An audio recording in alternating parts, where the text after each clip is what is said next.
Hello friends, I am Aditya Kedari. आज का topic है what happens to your body on a walk. तो आज हम देखेंगे वॉकिंग के बेनिफिट्स क्या है और किस तरीके से आप वॉकिंग स्टार्ट कर सकते हो जब आप बिल्कुल ही आपको वॉकिंग की आदत अगर नहीं हो। तो हम वो भी देखेंगे कि किस तरीके से आप धीरे धीरे वॉकिंग में अपना स्टैमिना, आपका मस्कुलर एंड्योरेंस और आपकी स्ट्रेंथ आप बढ़ा सकते हो। So let's start. तो सबसे पहले तो क्वेश्चन होता है कि भाई वॉकिंग करने से क्या होता है, कि आप जब वॉक कर रहे होते हो तो बेसिकली आपके बॉडी में क्या इम्पैक्ट होता है। सबसे पहले अगर ब्रेन की बात करें, walking boosts blood flow to the brain, decreases stress hormones and releases endorphins, improving mood, lowering depression and reducing the risk of cognitive decline. तो बेसिकली इसका मतलब ये है कि जब आप वॉक करते हैं तो आपके अंदर जो डिप्रेशन के जो या स्ट्रेस के जो हार्मोन्स होते हैं वो कम हो जाते हैं, और एंडोर्फिन्स करके आपके हार्मोन्स आपके बॉडी में सीक्रेट होते हैं, जिसके वजह से आपका मूड अच्छा रहता है। You feel much more happier और आपका डिप्रेशन कम होता है। और ऑब्वियसली जो अपना जो कॉग्निटिव डिक्लाइन का मतलब ये है कि जैसे हम बूढ़े होते जाते हैं धीरे धीरे हमारी मेमोरी वीक होती रहती है। लेकिन अगर आप वॉक करते हैं रेगुलरली, आपको वॉकिंग का अगर आपको आदत है तो आपका ब्रेन भी बहुत हेल्दी रहता है, क्योंकि जब आप वॉकिंग करते हो रेगुलरली तो ब्लड फ्लो आपके पूरे बॉडी में बहुत अच्छी तरीके से होता है। Rather than just sitting at one place, if you are walking on a regular basis, then it will really help the blood circulation in overall body and specifically to your brain, जिसकी वजह से आपकी memory बहुत अच्छी रहेगी, memory आपकी strong रहेगी और हमेशा आप फ्रेश फील करेंगे, आप हैप्पी फील करेंगे बिकॉज ऑफ एंडोर्फिन्स, जो कि एक हैप्पी हार्मोन्स होते हैं आपके बॉडी में, जिसकी वजह से आपका मूड हमेशा अच्छा रहेगा। बाद में है मसल्स। मसल्स के बारे में बहुत लोग इंटरेस्टेड होते हैं, तो मसल्स पे क्या इम्पैक्ट होता है। Walking up and down hills increases the activation of the hip, knee and ankle muscles. The steeper the grade the bigger the benefit. तो नॉर्मली जब आप इंक्लाइन पे वॉक करते हैं, इंक्लाइन डिक्लाइन, जब आप इस रेगुलरली, मतलब जो लोग ट्रेकिंग करते हैं रेगुलरली, उसका मस्कुलर एंडोरेंस पे बहुत अच्छा इम्पैक्ट होता है, आपकी स्ट्रेंथ बढ़ती है। अगर आप फ्लैट सरफेस पे चलोगे तो भी इतना उसमें कोई प्रॉब्लम नहीं है, आप स्टार्ट तो ऑब्वियसली फ्लैट सरफेस से ही कर सकते हो। लेकिन अगर आप कभी कभी ट्रेकिंग को जाते हो या वीकेंड्स को ट्रेकिंग को जाते हो, इट रियली हिप, आपकी जो हिप मसल होते हैं, आपका जो नी होता है और आपके एंकल के जो मसल होते हैं वो बहुत ज़्यादा स्ट्रांग हो जाते हैं, जिसके वजह से आपका जो लोअर बॉडी का जो स्ट्रेंथ है वो बहुत अच्छा बना रहेगा। नॉर्मली लोअर बॉडी स्ट्रेंथ बहुत कम होती है। इवन जो लोग वर्कआउट करते हैं जिम में, वेट ट्रेनिंग करते हैं, वो ज़्यादातर अपने अपर बॉडी पे फोकस करते हैं। बहुत कम लोग होते हैं जो लेग्स पे एक्सरसाइजेस करते हैं। तो स्पेसिफिकली अगर मैं मैन या वुमन, लड़की हो या लड़का हो, अगर वो कभी कभार ट्रैकिंग, या अगर आपके आसपास कोई ऐसे टेरेन है जहाँ पे आप ऊपर नीचे वॉक कर सकते हो, तो वो बेनिफिशियल रहेगा कि अगर आप ऐसा वॉक करोगे जहाँ पे थोड़ा सा अपवर्ड हिल और डाउनवर्ड हिल का मूवमेंट रहेगा, तो मस्कुलर स्ट्रेंथ भी आपका बढ़ेगा। बोन्स पे क्या इम्पैक्ट है।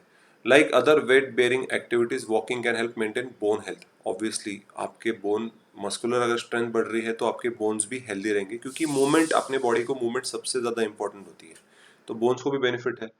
ऑब्वियसली वेट लॉस में अगर मैं बात करूँ तो अगर आप हर दिन 30 मिनट्स तक एवरी डे अगर आप वॉक वॉक करते हो तो आपका वेट कम होगा, आपके बॉडी का बॉडी फैट कम होगा, और सबसे ज़्यादा इंपॉर्टेंट आपकी जो वेस्ट है वो कम हो जाएगी। वेस्ट का जो सरकमफरेंस होता है, आप जो लोग उसको टायर बोलते हैं, वो कम हो जाएगा। सो अगर आप देखें तो वेट लॉस में बहुत ज़्यादा फ़ायदा है अगर आप रेगुलरली कम से कम अपने 30 मिनट्स अपने वॉक करना चाहिए। लेकिन ऑब्वियसली जो वॉक होता है it has to be brisk walk, अपने एक्सरसाइज पॉइंट ऑफ व्यू से अपने वॉक करना चाहिए। उसके बाद ब्लड पे क्या इम्पैक्ट होता है। Walking can help reduce insulin resistance, keeping blood sugar levels balance and energy levels even. तो अगर आप वॉक करते हो रेगुलरली, तो जो डायबिटिक लोग होते हैं उनके लिए सबसे सारे डॉक्टर्स उनको यही कहते हैं कि यू शुड वॉक, क्योंकि उससे इंसुलिन लेवल, आपके शुगर लेवल जो होते हैं आपके ब्लड में, वो कम हो जाएंगे और एक बैलेंस्ड शुगर लेवल्स रहेंगे, और एनर्जी लेवल हमेशा एक इवन रहेगी। अदरवाइज कभी कभी क्या होता है, शुगर को बहुत लो हो जाता है तो आपको एनर्जी लो फील करते हो, कभी कभी स्पाइक हो जाता है शुगर तो भी प्रॉब्लम है। तो शुगर स्पाइक होना या शुगर लो होना, इट इज़ हाइपर या हाइपो, शुगर सेंसिटिविटी नहीं होना चाहिए। वॉकिंग की वजह से एक ब्लड शुगर लेवल्स कंट्रोल में रहते हैं। तो स्पेसिफिकली जो डायबिटिक लोग हैं उनके लिए तो डेली वॉकिंग मस्ट है, if they want to keep themself healthy. सिर्फ टैबलेट्स और इंजेक्शन इंसुलिन के लेके ब्लड शुगर लेवल्स मेंटेन करना बहुत ज़्यादा डिफिकल्ट है। Rather then relying on medicine आप खुद वॉक करना स्टार्ट करिए। हार्ट पे क्या इम्पैक्ट होता है, तो ऑब्वियसली हार्ट में भी अच्छा इम्पैक्ट होता है। आपका हार्ट रेट बढ़ जाता है, ब्लड फ्लो बढ़ जाता है, जैसे मैंने आपको स्टार्टिंग में बताया। तो ब्लड सर्कुलेशन अच्छा होता है, हार्ट हेल्दी रहता है, which reduces the risk of cardiovascular diseases. Heart attack की पॉसिबिलिटी कम हो जाती है जब आप रेगुलरली वॉकिंग करते हैं। ऑलराइट, उसके बाद डाइजेशन।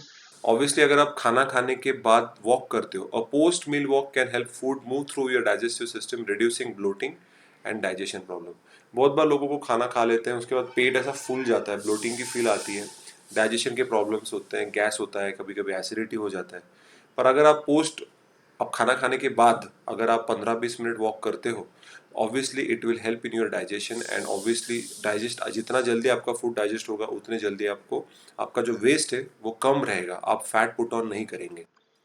जॉइंट्स पे क्या इम्पैक्ट होता है, जो हमारे जॉइंट्स होते हैं या अपना नी जो होता है, movement increases the circulation of synovial fluid around the joints. हमारे जॉइंट्स में एक साइनोवियल फ्लूइड होता है जिसकी वजह से हमारे जॉइंट्स हमेशा एक लुब्रिकेंट होता है, जिससे हमें तकलीफ नहीं होती है। बुढ़ापे में ये जो साइनोवियल फ्लूइड होता है वो कम हो जाता है, इसके लिए हमारे नीज पेन होते हैं या जॉइंट्स पेन होते हैं बुढ़ापे में। सो अगर आप वॉक करते रहोगे तो ये फ्लूइड प्रॉपरली सर्कुलेट होता रहेगा आपके जॉइंट्स में, नी जॉइंट्स, एंकल जॉइंट्स, हर जगह पे, एल्बो जॉइंट्स, हर जगह पे। So providing essential lubrication and nutrients to the cartilage, the tissues that act as a cushion between bones. जो कार्टिलेज होता है हमारा बोन्स के बीच में, जिसकी वजह से हम मूवमेंट कर पाते हैं, उसमें साइनोवियल फ्लूइड सही तरीके से ट्रैवल कर सकता है और बॉडी हमारी काफ़ी फ्लेक्सिबल रह सकती है in comparison to those people जो बिल्कुल ही फिजिकल एक्टिविटी नहीं करते, जैसे कि एज सिंपल एज वॉकिंग। तो ये सारे बेनिफिट्स है अगर आप डेली वॉक करते हो। वेट लॉस करना है तो कम से कम 30 to 40 मिनट्स आपने डेली ब्रिस्क वॉक करना ही चाहिए। तो अभी सवाल उठता है कि यार मैं तो कभी वॉक नहीं करता हूँ, मेरे I don't walk a lot, तो अभी मैं कैसे स्टार्ट करूँ। तो I will guide you now कि आपने वॉक चालू कैसा करना चाहिए। ऑलरेडी या जो वॉक कर रहे हैं उनको भी मैं बताऊंगा कि आपने चेंजेस क्या करने चाहिए। तो चलिए सकते कि हाउ टू गेट स्टार्टेड। सबसे पहला इंपॉर्टेंट है to wear the right shoes. आपने एक अच्छे शूज लेने चाहिए, रनिंग शूज या वॉकिंग शूज जो होते हैं नॉर्मली शॉप्स में, एक अच्छा शू लेना बहुत ज़्यादा ज़रूरी होता है। क्योंकि अगर आप अनकंफर्टेबल शूज पहनोगे तो आपके पैरों को दर्द हो सकता है, इंजरी हो सकती है, क्योंकि कभी कभी वॉक करते करते जो थोड़े यंगर जनरेशन है उनको रन करने का मन करता है। तो अगर आप अच्छे रनिंग शूज ले लोगे तो बहुत ही बेनिफिशियल रहेगा। तो आपके एंकल आपका सही रहेगा, आपका बॉडी पोस्चर सही रहेगा और आप हमेशा वॉक करते समय कंफर्टेबल फील करोगे।